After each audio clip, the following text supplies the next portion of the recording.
Lebih baik salat tahajud di awal waktu atau di akhir waktu, Ustaz? Dan apakah benar beda pahalanya dengan orang bangun tidur langsung salat tahajud, dengan mandi dulu baru kemudian salat tahajud? Baik teman-teman sekalian, terkait dengan waktu ini, yang pertama ada ketentuan umum. Ya, ketentuan umum ini menunjukkan isyarat kepada kita mana yang paling mudah untuk kita tunaikan, senyamannya kita. Ya, karena ada seseorang yang belum mampu bangun di akhir-akhir waktu. Ada seseorang misalnya yang bisa terbangunnya di awal-awal waktu karena kegiatan-kegiatan tertentu, atau tidur lebih awal tiba-tiba bangunnya lebih awal lagi.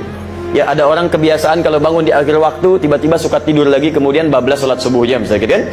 Dalam keadaan demikian, lihat kondisinya. Jika antum sudah terbiasa misalnya, atau baru menyesuaikan bangun-bangun di awal waktu, maka waktu itu yang sesuai dengan Anda. Tapi kalau Anda sudah terbiasa, sudah nyaman dengan tahajud, sudah mulai membiasakan meningkatkan ibadah malam, maka yang terbaik jika Anda bisa lakukan di akhir-akhir waktunya. Ya, sepertiga akhir malam. Ya, kenapa ini penting untuk bisa diprioritaskan? Ya, pertama, karena waktu-waktu itu banyak sekali waktu-waktu afdaliyat. Ya, di mana banyak karunia Allah diturunkan. Ya, bisa rahmat Allah, bisa kemudian ampunan Allah, bahkan turun langsung di sini ada ayat Quran langsung di Quran surah 51 dari ayat 15 sampai dengan ayat 23. Posisi paling kanan dari atas sampai dengan ke bawah. Ya, di situ Allah menggambarkan ya subhanahu wa ta'ala bahwa ada kebiasaan orang-orang yang akan mendapatkan hadiah taman surga di akhirat nanti. Taman surga. Biasanya setiap ada kalimat taman itu indah. Taman mini indah tidak? Halo? Baik, Taman Impian Jaya Ancol indah tidak? Indah gitu kan? Setiap taman itu pasti indah. Nggak ada taman yang tidak indah, kan? Nah, ada orang yang mendapatkan hadiah taman surga. Innal muttaqina fi jannatin wa uyun. Ada sebagian orang-orang takwa akan tinggal di taman-taman surga. Akhidhina ma atahum rabbuhum.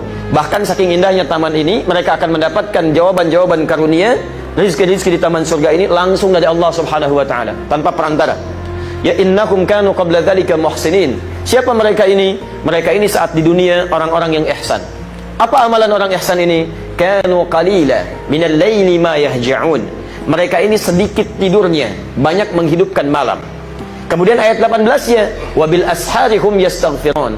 Dan di waktu-waktu sahar menjelang kepada fajar, yang saya terangkan tadi malam, sekitar 15 menit sebelum fajar, mereka banyak beristighfar kepada Allah Subhanahu wa taala.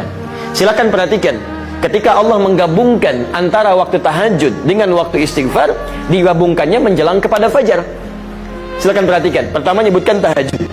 Setelah tahajud disebutkan sunnahnya istighfar sebelum fajar. Sebelum fajar. Ketika disebutkan istighfar sebelum fajar, nyambung dengan tahajud, ini menunjukkan bahwa waktu-waktu yang dimaksudkan adalah waktu akhir-akhir di malam, menjelang kepada fajar, dekat ke waktu sahar. Ya, kalaulah kemudian disebutkan di awal-awal waktu, tentunya tidak akan muncul kalimat sahar di sini. Akan dipisahkan amalannya. Tapi ketika amalan ini disambungkan, ingin menunjukkan pesan bahwa orang yang tahajud jadi akhir waktu, maka lebih dekat mendapatkan kemuliaan di akhir-akhir waktu sebelum fajar, di waktu sahar yang bisa digunakan untuk kesempatan istighfar, banyak berdoa, memohon rahmat dan sebagainya. Jelas sampai sini?